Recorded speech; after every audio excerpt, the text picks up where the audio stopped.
I know I have to create content, but I absolutely hate doing it. I prefer if I could just show up and serve my clients without having to constantly create content to serve the algorithm gods.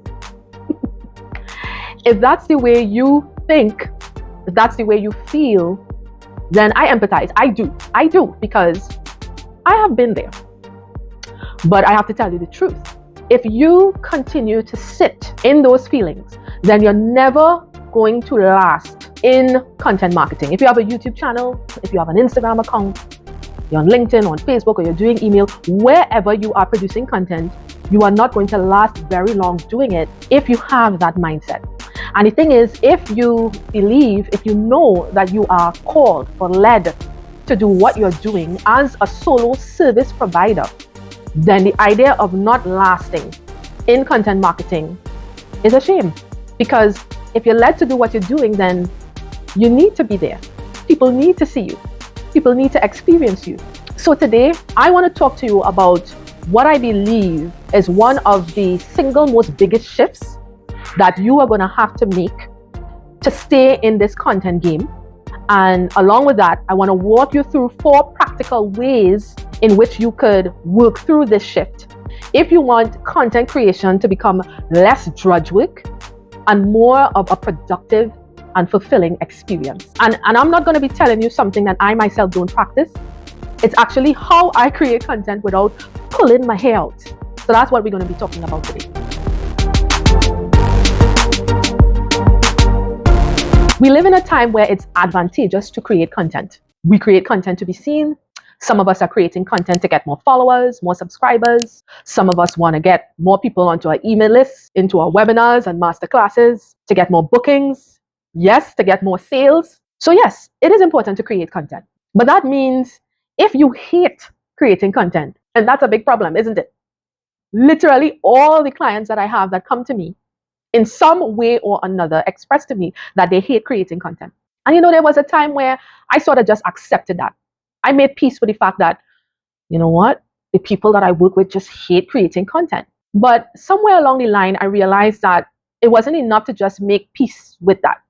Because knowing what I know, knowing that someone hating content means eventually they're going to stop creating content, which would eventually lead to them stopping their business because they're not doing anything else to bring attention to their business. Understanding that, I realized that that's something that I'm going to need to address with my clients and with my audience. And in thinking about it, I realized that at the root of this disdain and this hate for content creation is the misconception that we always have to come up with more impressive, more fancy, more great content ideas just to keep up. We sit and we look at others who are further along than we are, who seem to be more successful creating content. They've got thousands of followers and lots of people engaging. Mind you, we don't really know what's going on with the business end of things, but we're going by what we see, and then we start to compare ourselves with them, and we think, oh, to keep up with the Joneses, we have to do more. We got to have more fancy ideas. We got to have more fancy video edits. We got to have more fantastic visuals. But this more that we're feeling that we need to do is beyond the capacity that we think we are able to do. So it creates this pressure, this boiling pot pressure that ultimately makes you end up hating content creation. And so one of the shifts that I think you absolutely have to make, it's a mental shift. You do not need more. It's about doing more with what you already have. And it's a lot like faith. I see the parallels here. There are many times that I have prayed for things and I haven't seen the results. The thing that I'm praying for hasn't come to pass.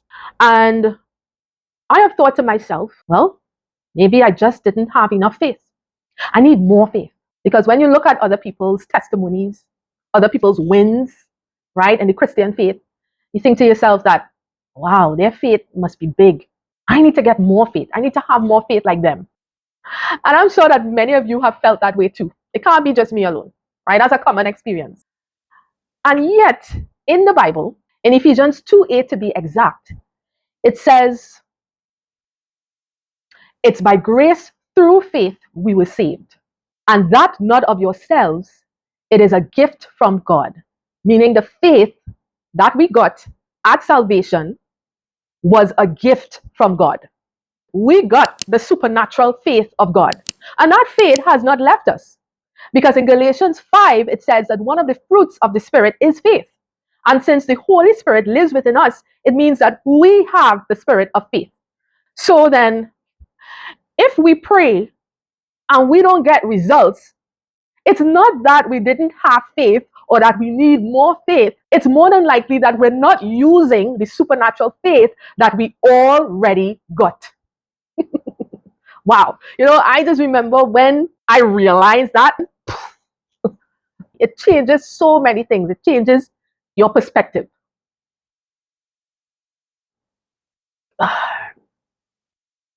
Oh, excuse me.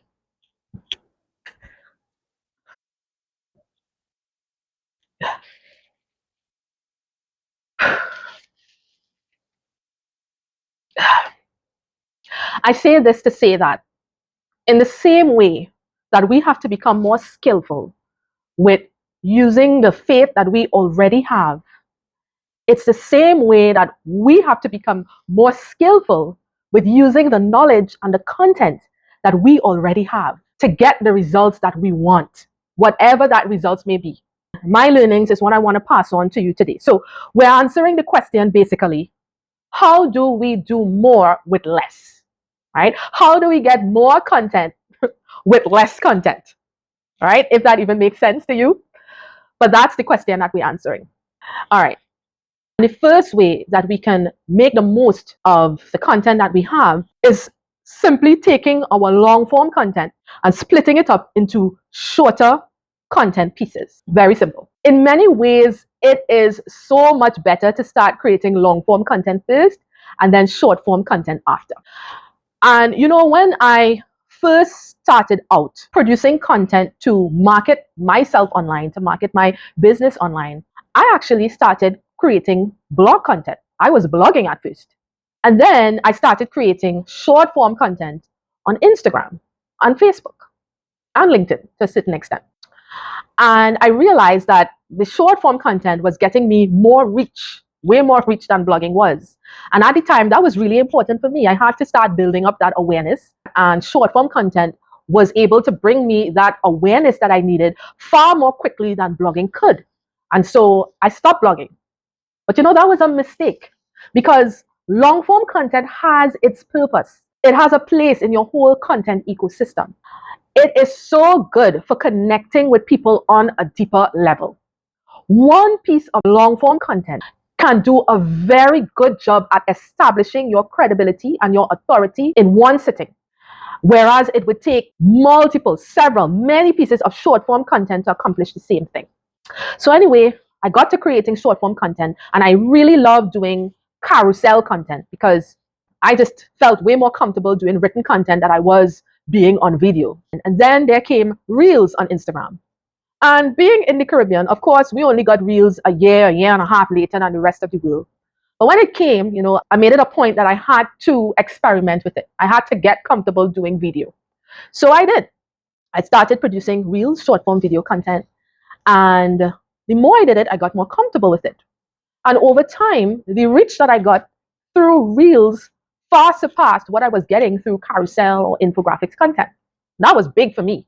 And I'm all about using data to help you work more efficiently, using data to inform the decisions that you make in producing content. And because short form content for me primarily was my way of raising awareness, I leaned more into Reels content. And I got further and further away from wanting to go back to doing my blog, which again was a mistake because I've told you where long form content sits and the value of long form content. So at the beginning of this year, I made a quality decision to do long form content. But instead of blogging, I chose to do long form video content, which is why I started my YouTube channel. And that has been a huge game changer for me because I produce one long form piece each week. And so I just have to think about one content idea each week. And each video gets me anywhere between 7 to 14 pieces of short form video content. That's not even counting other types of content, but just in terms of short form content, it gets me as much as 14, sometimes even higher, but on average, 14 pieces of content. just from producing long form content first. If that's not doing more with less, then I don't know what to tell you. So my point to you is, if producing 3 to 5 pieces of short form content is a mental challenge for you to come up with the content ideas, many of you are sitting and recording those pieces on separate days, then I want to encourage you to try doing long form content first. And it doesn't have to be video if that's not where your comfort level is yet, although I think it's important to be on camera. But again, that's another topic for another day. But even if it's podcasting or blogging, video, I want to encourage you to do that long form content. And it's a matter of just thinking through what your idea is and thinking through what you want to say about that content topic. Thinking through the experiences, the stories you want to tell, the information that you want to give, the help that you want to share, and writing about it or recording it. And once you've finished, you don't need to do any fancy editing if it's video even. Once you finish, just cutting that up into short form content pieces and putting it on the platforms that takes those short form pieces of content. And if you didn't know, that act of cutting up your long form content into shorter pieces is what we in the marketing world call repurposing content. So if you've ever heard that term, repurposing content, that's part of what it is. It's not the only way that you can do it, but it's really taking a piece of content and creating other pieces of content out of it. Now, I will say this too about repurposing long form content into shorter content pieces. And this is a word to the wise. You have to structure your long form content well in order to make repurposing easier. And I'll give you an example. Me with my fantastic self, one time decided to volunteer to help repurpose one of my clients' video content. This client did lives, and I thought, man, you could be doing a lot more with the live pieces for those that, haven't seen the live, or just to be able to extend your presence without having to create new content. Let's cut up your lives into shorter content pieces and spread them out on Facebook, spread them out on Instagram. And by and large, that's a fantastic idea. However, after doing this for this client, I had a headache, I had a neck ache, I had a backache. I actually think that was the beginning of the sciatica problems that I started to have. Because this client had no problem doing long form content, no problem doing lives. However, they would never quite complete a thought. They would transition from one topic into the next without properly wrapping up whatever that first thought or key message was. So it made it extremely difficult to edit and split that content up into short form pieces. I had to take pieces of the video content from the beginning and match it up with things in the middle and things at the end just to make a complete point. Because when you are creating short form content, it's important that your message has context. It must be a complete thought that you are delivering in order for people to get value from it. And it was just so difficult to repurpose the content that this client had. And I thought, oh, boy, am I never going to do this again. I'm never going to do this again. There was just no discernible transition from one thought to the next. I don't even think that if you use an AI tool to repurpose that content, that they would do a better job than I did clipping and merging all those different pieces together. I shocked myself, honestly, at how I was able to do that. I can honestly say that I am better than AI at repurposing content. I can honestly say that because I have seen what AI tools do when repurposing content. They don't always get it right. I may be slower than AI, but I'm definitely better than AI in repurposing content. But all that to say that it is so important to properly think through the key points that you want to make when you're doing long form content if you intend to repurpose it into short form content pieces, particularly when it comes to repurposing video content. All right. And now the second way that you can do a whole lot more with the existing content you have is by transforming one content piece into a different format. So let's say you do carousel posts on Instagram. You can transform those into reels, and vice versa. You can transform a reels into a carousel post. It's nothing more than just taking the words from your carousel and voicing it, right? And turning it into a video script. Or it might be a case where you just have a background running and you take a very important point from that carousel and you put those words on the screen. So that's just one way that you could repurpose one content format into another. You can take a reel and turn it into an email message. I have done this many, many times because I know for a fact that there are people on my email list who don't look at what I produce on social media. So why not take the content that I have on social media and repurpose it into email content? and vice versa. Take email content and repurpose it into social media content. You can do this with all sorts of different formats. I mean, you can also take a carousel and turn it into a single image post, right? It's as simple as placing all the points into maybe an infographic and then putting the context in your caption. You can take your long form video and turn it into a blog post as well. So there are many different iterations of doing this, of taking one format of content that you have and transforming it into many other different formats for the social media platforms that you're on. And this is one of the areas where I think AI tools like ChatGPT and Gemini can be very helpful in helping you repurpose content in this way faster. So you can take the original piece of content that you have and ask ChatGPT, for example, to adapt it for a different content format. And actually, that's exactly what I do with my long form content. I get the script for my videos, my long form videos, and then I feed one clip of that script into ChatGPT and I ask it to adapt it into an email message for me. And I'd like to give you the AI prompt that I use. Let me just read it for you. So it goes, the following is an excerpt of a YouTube video, and then I insert the name of my YouTube video. Please take this and turn it into an email with a strong call to action to check out the video on YouTube. Please also include a space for me to put a thumbnail of that YouTube video. Include a subject line and a pre-header, no more than 40 characters each, and a PS line with a call to action to go watch that YouTube video. And then I insert the script of the clip that I wanted to repurpose. It's as simple as that. So you can go ahead, use that AI prompt if you're doing long form video or if you're doing blogging content. Just adapt it as necessary, because sometimes in changing your content into a different format, there are nuances to that. There are things that you need to tweak so that it is more appropriate for that new content format that you want. And I find that tools like ChatGPT and Gemini are excellent in helping you speed up the time in doing that, because that could be a very time consuming process. And what I like is that you are not asking them to come up with the content for you.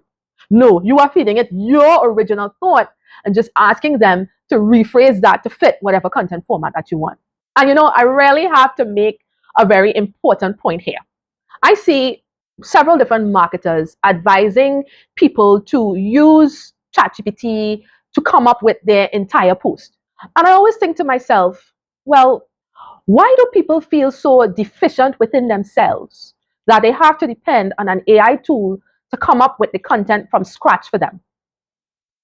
Why do they not trust the expertise and the experience that they have? When did we come to the point where we automatically assume that AI is automatically always going to be better than us? I think there's something fundamentally flawed with that thinking. I'm going to say this. If you're using ChatGPT to come up with all your original content for you, then what business do you have teaching anybody anything on social media? I would revisit that, because using ChatGPT in that way says a lot about where you think you are. I mean, instead of having AI do all the thinking for you, how about feeding it your own thoughts, right? Your own content, and then ask it to edit it for you to perhaps make that content easier to consume, because I know that that's a challenge, a very real challenge that people have. How do they distill their information in a way that's easy for their audience to understand? So how about using AI to do that?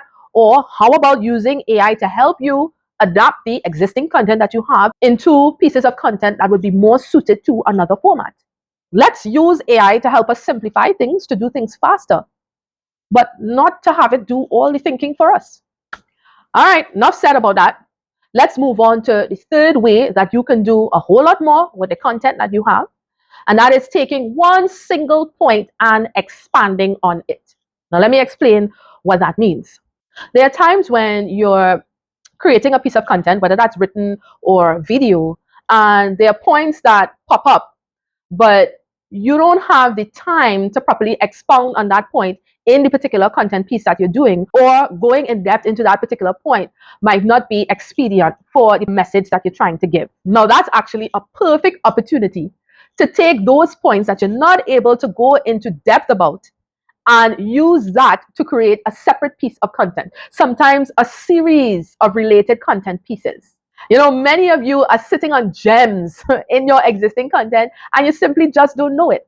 I bet if you go back to any of the content pieces that you created, you will find more than a couple ideas and points that you can take and expand on in different pieces of content. And while I'm saying this, I just need to make this point. You really do need to resist the urge to stuff everything you know about a particular topic into one content piece. You're trying to do too much in that one piece of content when you can actually just break that content apart into a series of related content pieces that give you a lot more content that you can be sharing. You know, I get clients that ask me, well, how long should my content be? And my response is only as long as it needs to be.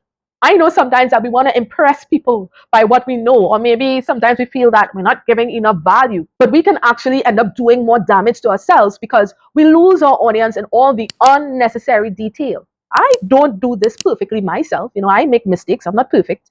But here's the bottom line, and this is going to help you here. Before you create any piece of content, get crystal clear on that key message that you want your audience to walk away with. And also be clear on that key action that you want your audience to take. Once you establish those two things, your key message, your key action, and it may be more than one action, then you're going to find that prepping that content and creating that content becomes a whole lot easier, and you're not going to be including more than you need to in that particular piece of content. And now we come to the final practical piece of action that I want you to take away from this video if you want to create content without pulling out your hair. And that is you developing the skill of taking one micro topic and talking about it from different angles. Let me give you an example to help you understand what I mean by that.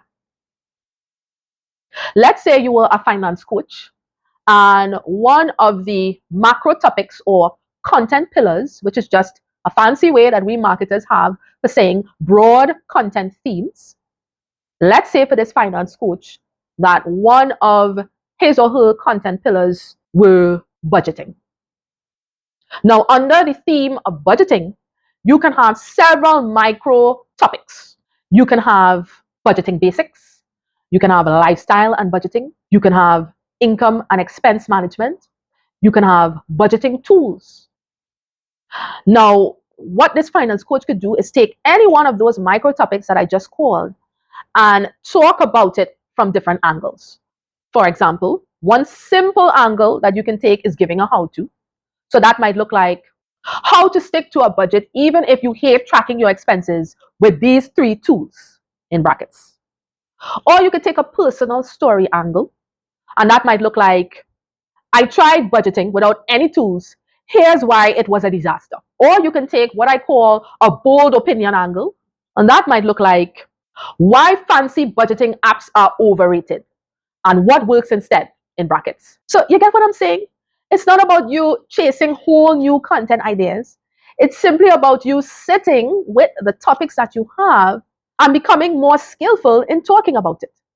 We're just looking at it from different angles. And let me tell you why this is so great. Sometimes your audience don't get it. And you have to talk about something from a different angle for them to get it. Because some people think differently. And so it's so good to be able to tackle the same message, same viewpoint, same topics that you have from different angles. And not only is it helping you prolong the life of a single topic, but you're also serving your audience better. Isn't that good? I think it is. And I actually have a free resource that can help you do that a lot more systematically. 44 awareness building content prompts for service providers. So like the title says, there are 44 content prompts, and you can apply several of them to a single content idea. And when you do this, you can come up with as much as 2 years worth of content.